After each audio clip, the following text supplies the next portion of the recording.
that's Christmas and New Year's and COVID got yes, really bad, and it was and yes. We weren't even getting together to record. We did have mid-November through about mid-December, at least here in Central Michigan. It was almost like a first wave kind of. It in was a sense far. for us. Yes, yeah, it was. It was. Just in the sense of things being. It was really real our serious. big wave, and you've got a newborn baby, and well, not so much newborn anymore. well, but almost 6 months still, old, well, but yes, that newborn status, Oh, according right. to the CDC. Oh, you mean as far as COVID? Yes. Yeah. I thought you were trying to get me to the life update. Well, yeah. So we just want to do a little bit of life updates. Want to give you, hopefully, we have these beautiful plans that we made last summer. Last summer. June.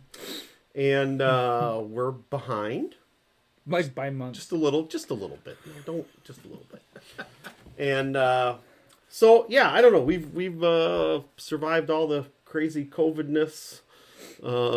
We've been back in service since December. It's been again kind of a slow roll, but as the new year's been here, been picking up, and we've been doing the 31-day prayer and fasting guide that I think you guys in your congregation went through this fall, and really been enjoying that. It's been a good thing, and yeah, Christmas was good, and kids got a Nintendo Switch, playing a ton of video games. But it's been a great tool to get rooms cleaned and the house cleaned, and so yeah. There you go. Yeah. So that's quick life up. Had my first snowmobile experience with Jake here last week. Had a really good time. Had a good time. And look forward to doing that again. So, what's life been like last 2 months? It's been pretty crazy, busy, like I say, with the holiday stuff. I was glad we got to spend holidays with our families. And that was part of, thing in November. We quarantined so we could be together, and got to see both sides of our family. It was the first time that Allison had seen a lot of her family since COVID hit. So, and first time any of them had gotten to meet Hallie, our baby. So that was good. Cool. Good to be with them. So then I spent most of January waiting on snow. And now it's here. And so we got to do a little snowmobiling, at least some, and hopefully we'll have more chance to do more of that very soon. Yeah, cool. So. Good. Nathan, man of the hour. Nathan didn't get to go snowmobiling with us. Nathan did not get to go snowmobiling with us. No, over the course of the holiday, it was a little crazy. I got to see some of my family.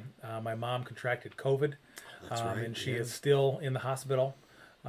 She is getting ready to be transferred today, in fact, to a kind of a rehab facility, which she was very excited about, very good, that she'll be out of the hospital. She's been in for, I think, 17 days, she told me. Really making some good progress. And so that's been really good. In the I think it was right after Christmas, we ended up having to put our dog down. So that was and then a week ago yesterday, I had what doctors are calling a heart attack. That is not funny. the way he said it. Yes. But doctors are, what are we calling it? We can call it a heart attack. That's what it was. Minor? Well, was that word I've been informed that there is no such thing as a minor heart attack. Well, and that would be yeah. So, it was a heart attack. My family history is obviously very complicated with that. My grandfather did not make it to 50. My dad died before he was 70 of all cardiac events. Significant history. So I was talking with my wife. I guess it was maybe right after I came home. In fact, maybe on the way home. And she said, "So what are you thinking about this?" I said, quite honestly, I'm frustrated that it happened, but I'm not all that surprised. Yeah. I don't eat great, but I've been mindful of things that help with heart disease and stuff, and so I participate in those things, take care of those things as much as I could in that before pre-heart attack, and still, it's something that you cannot run your family history. Yeah. So, getting used to some new medication and just making some more adjustments in diet. I've had salmon the last 2 nights, which good thing I like fish. So, but for the most part, I'm feeling very good. Cool. The meds I'm on, I'm a little tired quicker, but some of that is an adjustment period. So. You know, one of the things Jake said, I don't know if it was the night of or the next day as we were getting ready to head up north to go snowmobiling, is he said, it's a good thing it didn't happen today while we were out, in the middle of who knows where. Yeah. And which got me thinking then as we were out on the trails later that night, I'm going, Jake knows where he's at. I have no clue. Yeah. And so I'm, every mark, trail 7625. Okay, Bluegrass Road we just crossed. Okay, and I'm like, the same thing. It just makes you more mindful of going, okay, right? You need to. Yeah, that was one thought I had because we were supposed to leave first thing the next morning, and it was like, I've known people who've gotten up there and they're out and have a medical event, accident, an accident, something like that, and the process of getting somebody out of the woods is not great. Yeah, it was crazy. I mean, I was at basketball practice helping out with varsity at Ithaca, and we were just running a drill, and I wasn't even working that hard.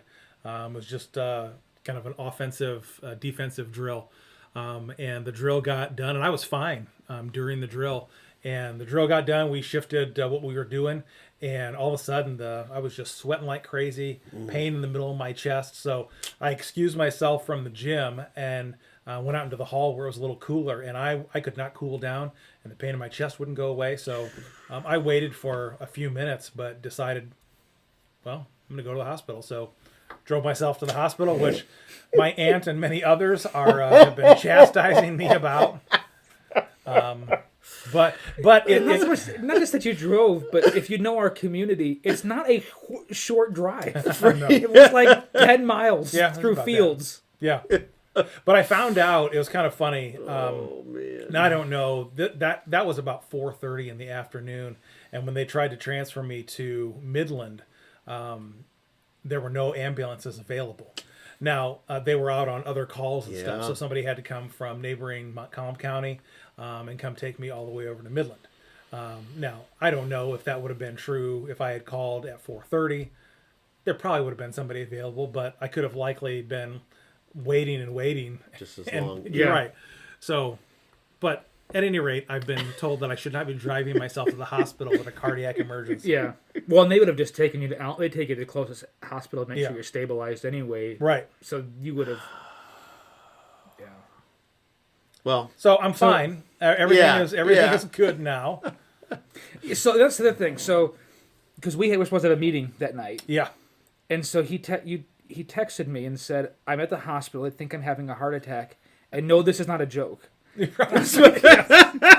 Like, okay, so clearly this is very, very explicit. This is not a joke. When I had sent that, they had hit me with a couple. I think they hit me with some morphine, which took care of the pain in large part. So I started thinking through. My wife hadn't gotten there yet. My pain was coming down, so I started texting and letting some people know, and so I was able to have a little bit of thought towards some levity at that point because it wasn't quite as dire.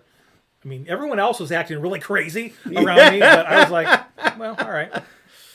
So that's why a lot of people, how's Nathan? From our church, I think I told you then, with your folks' history out of Edgewood, my wife, that's my wife's home church, and so I had people from Edgewood, how's Nathan? I'm like, we're joking around through text. I think he's doing okay. I know, I think, it seems like he's in good spirits and just keep praying. And so, glad it wasn't any more serious. Yes. So.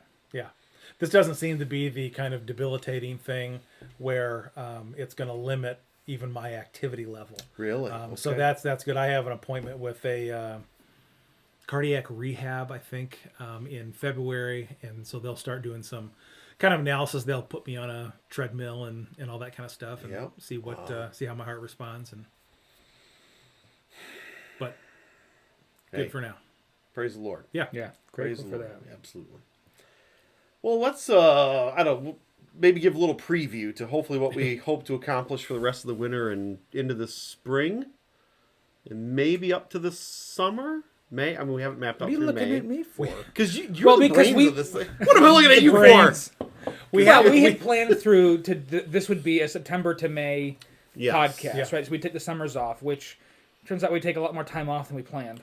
But So just for those of you that can't see, we Yeah, keep yeah. looking over here because all of our notes of stuff that we had planned on doing is like from here back that way and around the room. So that's what we're looking at. on if the you're giant post-it yes. Yeah. So go. I'm sorry. Now, Go ahead. no, and we're trying to make sense of our color coding from 8 months ago. Yeah. So the plan had been for us to tackle a variety of kind of theological concepts, somewhat in depth. I mean, taking a few weeks per idea, and so now, of course, and then to make a transition.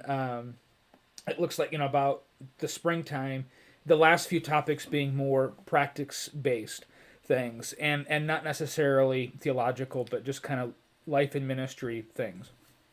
So, what we're doing is just kind of reevaluating timelines. So some of the things we are going to be hitting on, but we're going to be doing short, not as in depth things like incarnational theology, and the what is it to develop a belief system around the incarnation of Christ, and how does the incarnation of Christ what does that lead us to be doing as people of faith, as Christians, as pastors, and how do we model ministry incarnationally? Yeah. I saying just in a nutshell, just, right? What is incarnational? Right. What does that mean? Well, incarnational is in the flesh, right? Carnal is kind of a word derived from the Greek for in the flesh, right? So incarnational is in fleshedness. And so we, and the whole belief system around in the incarnation is that God took on flesh. It's that John 1 idea that God came and moved into the neighborhood, became one of us. And so what does it look like to serve a God who has been infleshed? Meaning in person, tangible, physical, in the community. What does it look like to serve a God like that? What does that kind of God call us to do? Sure. How do we be the faithful people of God, living out of that? I think we talked about with C.S. Lewis's miracles. That was kind of what he talked about. That was the greatest miracle Christ did was right, put on the flesh, step out of heaven, come in. So and the whole basis to that, or one of the most important aspects that is this idea that we serve a God who doesn't save from afar. Right. Yeah. He's not a puppeteer who pulls strings from heaven. He's in the trenches. He's here on the front line. He's here, right? Yeah. On the front line, and that Scripture talks about the incarnation of Jesus. It never gives any indication that he is no longer incarnate. He is no longer infleshed, right? He took on flesh. He ascended to the Father infleshed. He sits at the Father's right hand in flesh. He will return in flesh, right? God is permanently in the flesh as we are. And so what kind of value does that have? And also, looking back at creation, right? We were created in the flesh. We were the pinnacle of creation. Humanity, we were created to have flesh, to be in and inhabit this world. And it was in this world that we had fallen. And it is in this world we will be redeemed. And so really this incarnational theology is a rejection of Gnosticism and the Gnostic belief system that we are some kind of, ethereal. True Gnosticism as its own faith is that we are some kind of junior gods that were that were unfaithful, were sinful in some capacity, that have been enslaved to live in bondage into fleshly world on this planet, and that true salvation then is escaping from the flesh back to the ethereal, back to the spiritual. That was its own separate belief system in the first century that was just close enough to the Christianity that they got mixed together and kind of created Christian Gnosticism, which is not that we are, gods that had life before this physical life, but that we are souls trapped in bodies, and you have to escape the body. So when you hear people say things like, this body is just a shell, This body is just a prison. We have to escape. That's heresy. That's absolute. I mean, the church fathers deemed that heresy. Paul calls that heresy. And so, what does it mean then to follow a God who doesn't trap us in flesh, but comes to live as one in flesh with us, save us in flesh? And so then, what are the practices of that? Well, you take care of your bodies, right? Because your body is an eternal thing. It will be made new. It'll be redeemed. Sure. You take care of creation because it's an eternal creation, right? So that's kind of some of what we wrestle with incarnational theology. Mm-hmm. He says he's not the brains. Well, it's I know when we talked about this last summer, I mean, it is one of the things I just love to hear you talk about, right? It's something I know you're passionate about. And I think part of our thought process was coming out of Christmas. Yeah. Right, just the idea of Christ, the Christ child, that kind of thing. But here we are at the end of January, headed into February. So we'll get there for probably a couple weeks, Christmas. Maybe a week or two, doing incarnational theology. Then that was going to move to Temple model conversation. Temple model conversation. Do you want to just take that for a second? This conversation kind of builds out of a book that we all, at least partially, read. I listened to the whole thing. Okay, good. More than I did then. Read it. I just listened to it. This is a constant struggle for us, as we have tons of books that we want to read, and they just pile up, and we can't even see the other side of the desk. I really wish osmosis worked for reading. True. So, in this book by Andy Stanley, Irresistible, he does a really good job of breaking down the whole temple model of the first century. Really, that tracks back to what we call Old Testament time, and the belief and understanding that the temple is where God lived. And again, that wasn't a misplaced idea. That has definite roots and theological grounding in the Old Testament, and the way that they understood God and his presence, the way that he presented himself to them, the Ark of the Covenant, the pillar of cloud, the pillar of fire, all of that kind of stuff was absolutely legitimate. So what Andy Stanley is doing is not delegitimizing that, but he's saying, look, when Jesus shows up, he kind of shifts the conversation and says, look, God isn't just at the temple. Yeah. And Jesus demonstrates that by being a human man with skin and bone, and he was the incarnation of God himself, who doesn't just stay in the temple. It's kind of interesting. There are only a handful of things in the life and times of Jesus where he is found at the temple. Most of the time, he's found in the marketplace. A handful more times, he's found in places that he's not, in quotes, supposed to be. Places he shouldn't be, because he's with the wrong people, doing the wrong things. On the wrong day. In the wrong days. Yeah, exactly. And Jesus uses all of that to kind of tear down their mindset. Not that the temple wasn't important, because it was. Yeah. He acknowledges that. So it's kind of funny. I always and he repurposes it. Yeah, he does. And I always have to say, whenever we talk about this, especially in church gatherings, I like what we do on Sundays. I want to keep doing that. But Jesus doesn't go to the cross so that we can have church on Sundays. Mm-hmm. And this, in and of itself, is a challenge.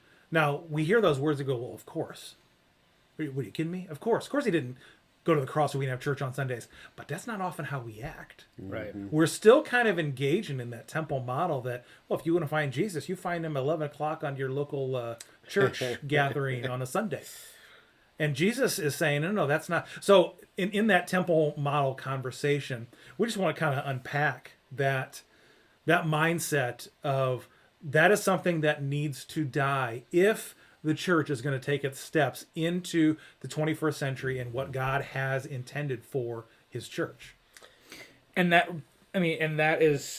relates back to, and it springs off of incarnational theology. Yeah. Right, no doubt. And I think, 8 or 9 years ago when I was going through grad school, that was one of the main themes that we talked a lot about, the idea of table fellowship, right? And how the table and the altar shaped very similar, looked very similar. But instead of just meeting God at the altar, right, that only the high priest could go to on your behalf, whatever, that, right, Jesus through the Passover meal, right, just this is open to everybody, right, even the betrayer, even all these other guys are going to scatter, everybody's welcome here. then I think we further see that, I think, right with the gifting of the Holy Spirit. And I talk about it in military terms. It's like the ultimate force multiplier, right? Because even, and again, back to the incarnational theology, even Christ in the flesh, right? He's still only one guy, right? And he can still really only pour himself into those 12 guys, you know? And at some point it goes, yes, it has to multiply, right? And this is the way to do it, right? That I put a portion of my spirit in each one of my disciples, and it just, just explodes. And so that is, hopefully we get there, and then we were going to move to there. Grace and glory. Grace to grace, glory to glory. I have 2 sections of that. How did I end up with? Well, so does do Jake. I. Yeah. Oh, So Nathan. I can't wait till we do that.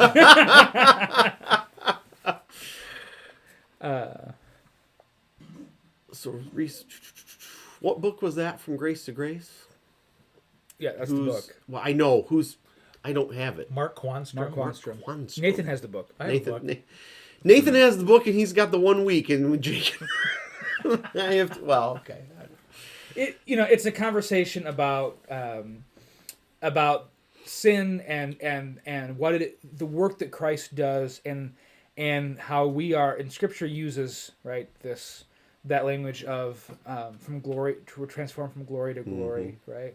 And so just conversation about holiness, hope, the eschatological hope of glory, the grace of God, and our reliance on Christ to save. Yeah. Right. That it's not us. Oftentimes we use that language of well, God does his part, we have to do our part. No, it's all God's part. Yeah. We respond to his grace. Yep. But only by the power of his grace and the power of the Holy Spirit. And so what is the nature of sin? And that's, I think, a really helpful conversation to understand the real nature of sin. So often we approach sin with a moralistic understanding that it is these actions that are wrong versus these actions that are right. Right? Yeah. When the truth is sin, properly understood, is not just moralism. It's disease. Yeah. Right? It is something which is innate within us that we can't get rid of. We can be delivered from. We can have victory over, but it's a disease which continues to afflict us. And Paul really expresses that in the book of Romans.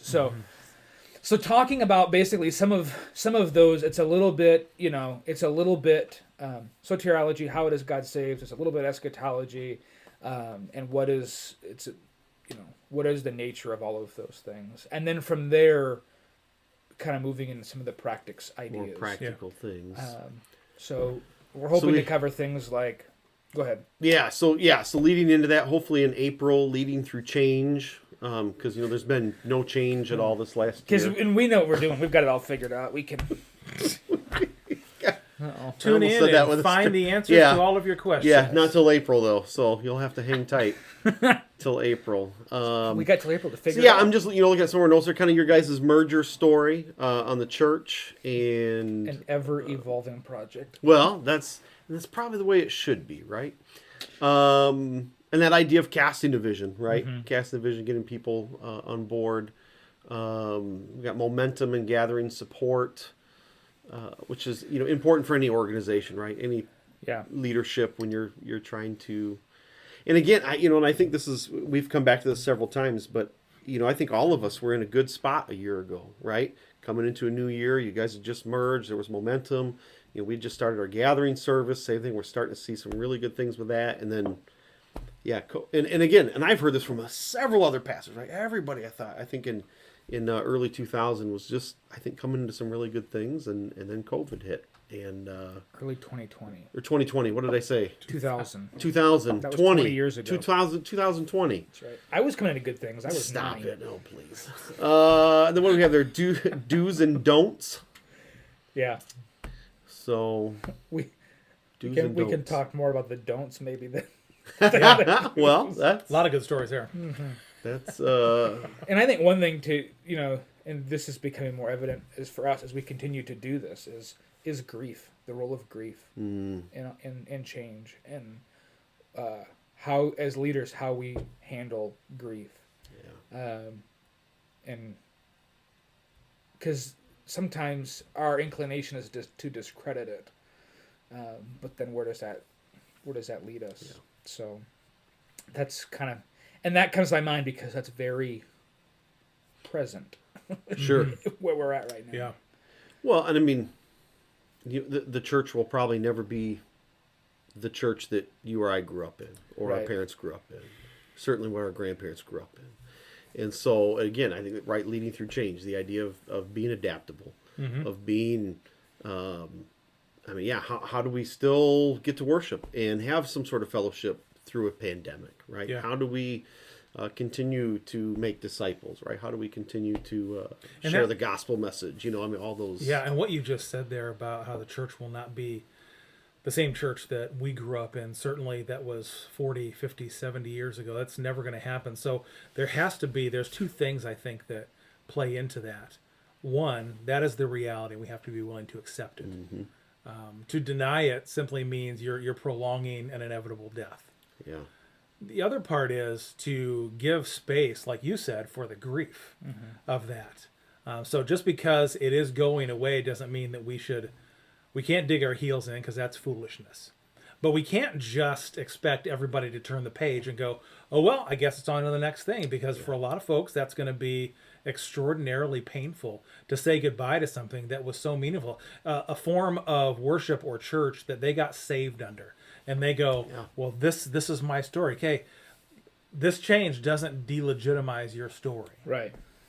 Yep. But we have to be willing to allow our story to step into the next chapter. I mean, and this is even just in simple things. Like today, I was walking back through our sanctuary, and the way our church is set up, we have a family life center, a big gymnasium that's attached to the sanctuary. So 8-10 months ago, whatever, we kind of moved everything. Well, not even that. Whatever, September, we kind of moved everything into there. But saying that walking through the sanctuary, going, wow, we haven't had service in here in almost a year, and maybe we will move service back in there someday. But you go, after a year of everybody socially distancing, you think, are you going to want to actually have somebody sitting right behind you in a pew? You know what I mean? Maybe people will be okay with it. I don't know. Yeah. But there's part of me that says, I mean, I look at even how we have the gym set up, and we have chairs 6 feet apart now, and I'm thinking, what if we would even double the amount of chairs there and put chairs 3 feet apart? I don't know. I think people would be like, it's too. I mean, so even some of those things, you go, there are so many things that I think we haven't even seen or even dealt with yet. That there will, I don't want to say fallout, not a negative thing, but it's change, right? It's leading through change. So, yeah, that'll be a good one. And then, again, just some of the more practical things. And you guys have been a little more involved than I have, but just the idea of poverty. You calling us poor? No, just with. Yeah. We wanted to talk, we were just thinking, what are some practical things that are maybe less heady ministry-wise dealing. So spending a couple weeks just talking about poverty. What is it? And how do we work within it? How do we minister to those in poverty? And not just a simple social justice thing, right? Of going, let's really understand this. Right. And again, because there's so many, and I think for a lot of people, right, it's just ignorance, right? When you say those things, well, why don't they just get a job? Why don't they? Well, let's start ticking through these things, right? Of going, they got no place to live, right? They got health issues. They're trying to get their kids to school. I remember there was a lady here a year or two ago, right? She had a car, but like the having the car fixed was going to be more of a burden to her than not having a car. So, well, why wouldn't she want her car fixed? And you go, does she got the money for insurance? Does she have the money to put gas in it? Does she? I mean, it's all those things that you go, you just take for granted, but you don't understand. So the entire conversation, to be very specific about it, there's no red light on. No. Was it? I don't know. We're still recording. Okay, good. Cut that. Just want to make sure. Also, I have to go very soon. Okay, that's fine. We're almost done. Cut that part out, but yeah, whatever. I just noticed that. Was there a red light ever? There used to be. You say so. I mean, it could be different with you're using a different program here. Maybe it doesn't It's record still on that. QuickTime. Okay, whatever. Just go on. Okay. I'm sorry. Nathan was about ready to make a really We've awesome already point. done it once where we record the whole thing and nothing was there. I just didn't want it to happen again. Just once. Hopefully never again. Okay. Cut. The whole conversation with the minimum wage is a perfect example of how we, as a nation, do not fully understand the effects of poverty. And just full disclosure, I think that both sides of that argument are flawed and completely out of touch. One side that says, we can't raise the minimum wage, and they have a whole list of reasons, many of which are probably very accurate. But it's only that end of the conversation. Yeah. And the other end says, well, if you don't raise the minimum wage, then there's all this. Okay, and there's some real truth to that as well. Mm-hmm. And these two sides continue to fight. So it's about minimum wage right now, but it could be about anything, right? Yeah. What I want, and it also shows how in our culture, we come up with straw man solutions to dynamic issues. Raising the minimum wage by executive order, which just happened this week, right,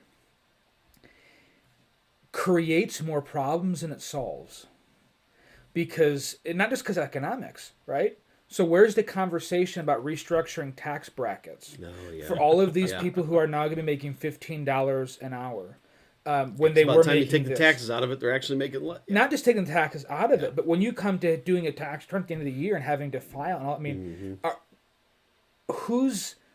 are they going to change Medicaid income limits, SNAP income limits?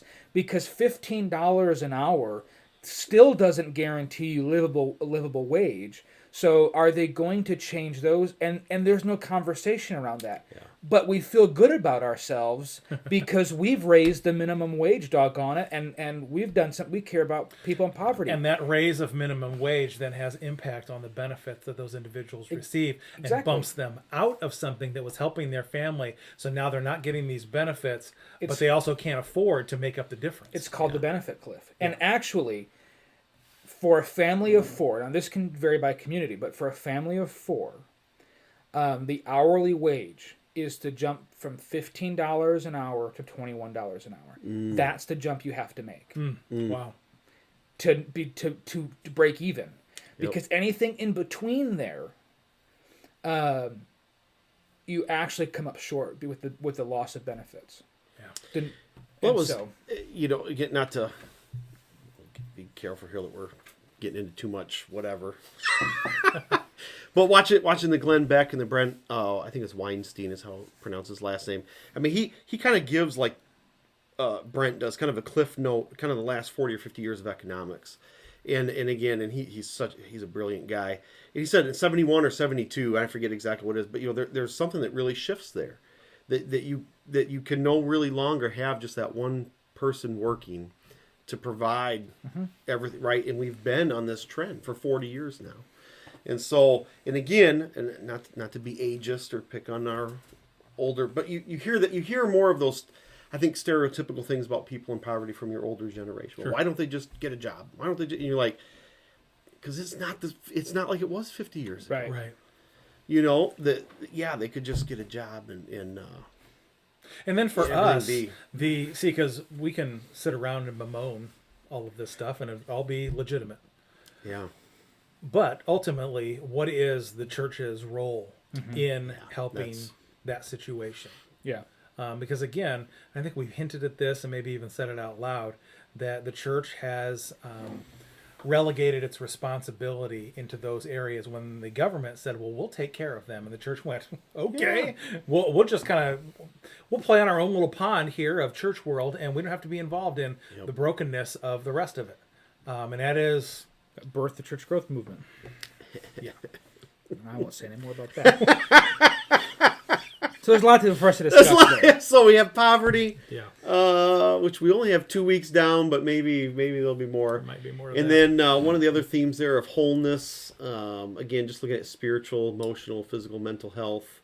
And I know just, again, some of the different guys that we were looking at, maybe bringing in a little bit more of a panel, maybe discussion on that. Some people that we know in the community mental health world, some people that we know in the physical health world with gyms and martial arts and things of that nature. We had a list somewhere with other special guests. I know. I think It's over there. so. Is it okay? Whatever. But so yeah, I don't know. Hopefully that's where we'll get to by May, Lord willing. Come hell or high water. Hopefully not hell. Say that out loud. Yeah, that's what. Who knows, man? It's what is today? 28th, January 28th. So, Lord willing, and the creek don't rise. There is that. That's The about how spring, Hawaii yeah, the rock, spring yeah. could still. We live on a river. So, I don't know, whatever. It's a polluted river at that. So it's all good. So We got 4 months to tackle it all. Let's just leave it at that. let's just leave. Okay, yeah. So that's hopefully where we're going to be. Again, just a little life update, a little bit where we are. Maybe we'll have an episode out next week. We'll shoot for that.